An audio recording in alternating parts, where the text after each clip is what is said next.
বেপরোয়া গতিতে বাস চালানোয় মর্মান্তিক পথ দুর্ঘটনা। ঘটনায় গুরুতর আহত 6 জনকে চুঁচুড়া ইমামবাড়ার সদর হাসপাতালে ভর্তি করা হয়েছে, যার মধ্যে 2 জনের অবস্থা আশঙ্কাজনক। ঘটনায় নিহত 1। চাঞ্চল্যকর ঘটনাটি ঘটেছে আলীনগর সংলগ্ন ত্রিপল ফ্যাক্টরির কাছে। ঘটনায় পলাতক বাস চালক। প্রত্যক্ষদর্শীদের মতে এদিন একটি 17 নম্বর বাস তারকেশ্বরের দিক থেকে চুঁচুড়ার দিকে আসছিল বেপরোয়া গতিতে। হঠাৎ টাল সামলাতে না পেরে বাসটির সামনের একটি গাছে ধাক্কা মারে। ঠিক সেই সময় এই সামনের দিক থেকে আসা একটি ডাম্পার বাসটির পেছনে ডান দিকে ধাক্কা মারে। ঘটনাস্থলেই মৃত্যু হয় একজনের। মৃত বছর 35-এর নীলুফা বেগম ইয়াসমিন। নীলুফা চুঁচুড়ার শ্যামবাবুর গোলা মনসাতলা এলাকার বাসিন্দা বলে জানা গেছে। খবর পেয়ে ঘটনাস্থলে উপস্থিত হয় পুলিশ। আহত 6 জনেরই বর্তমানে চুঁচুড়া ইমামবাড়া সদর হাসপাতালে চিকিৎসা চলছে।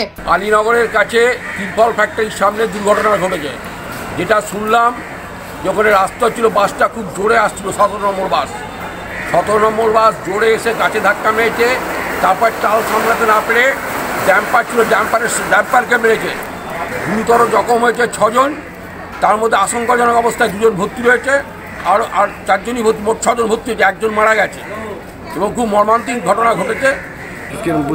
আম পাবলিক যা বলছে বাসেরই দোষ, বাস খুব জোরে ড্রাইভার গাড়ি চালিয়ে আসছিল, নিজে ঠিক না রাখতে পেরে গাছের সঙ্গে ধাক্কা মারে, মেরে ডাম্পারকে মারে, তার জন্যই এই ধরনের ঘটনা ঘটেছে। নিউজ আজ বাংলা, হুগলি। নিঃসন্তান হওয়ার কারণ স্বামী বা স্ত্রী যে কেউ হতে পারেন। আইভিএফ এর অ্যাডভান্স সায়েন্স আর এক্সপার্ট কেয়ার লক্ষ লক্ষ কাপেলের স্বপ্ন সার্থক করেছে। তাই বন্ধাত্বকে হারাতে আপনাদের অবশ্যই আসতে হবে আরামবাগ প্রাণ আইভিএফ ফার্টিলিটি সেন্টারে। এখানে চিকিৎসা করিয়ে অনেক দম্পতি সন্তানের মুখ দেখেছেন। আমাদের ঠিকানা আরামবাগ বসন্তপুর আমতলা বিবেকানন্দ পল্লী 2 নম্বর রেলগেটের পাশেই। মোবাইল নাম্বার 7865858781 অথবা 7908098172।